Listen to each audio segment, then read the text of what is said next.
Last round coming up.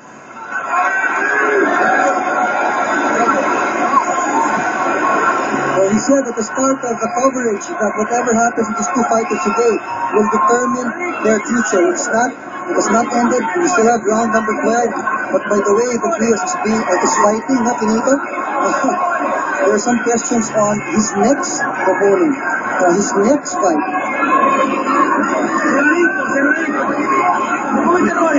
Wala pili ko, partner, kulang ang pinakita nito dito sa laban na to.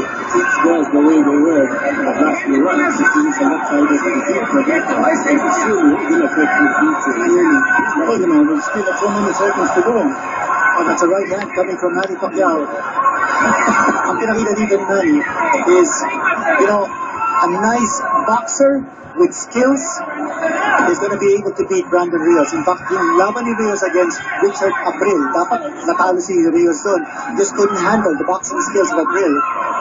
And with Manny, he now becomes a double threat because he's a puncher and now he's showing his skills as a boxer as well.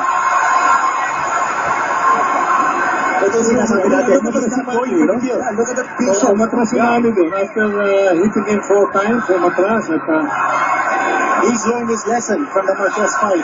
I think Manny is now a much more intelligent fighter, a more tactical fighter. And his boxing skills, very impressive.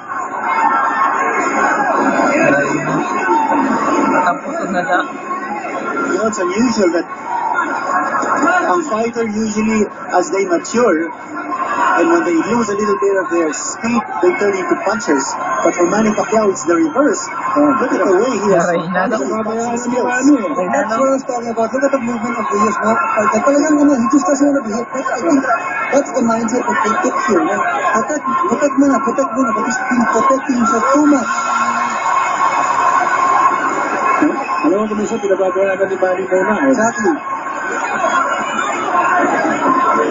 Behind the trash talking, behind the the cockiness, behind all the attrition, wala yung pinakita dito sa Rios. Wala yung I suspected it to be something like the La Jolla or Margarita where, you know, he will fail to pull the trigger dahil wala siyang time. Dahil busy siya trying to defend himself. Look at that shot, that jab coming from Manny Pacquiao. The fight coming to a close. the crowd egging Manny on. Last 10 seconds of the fight.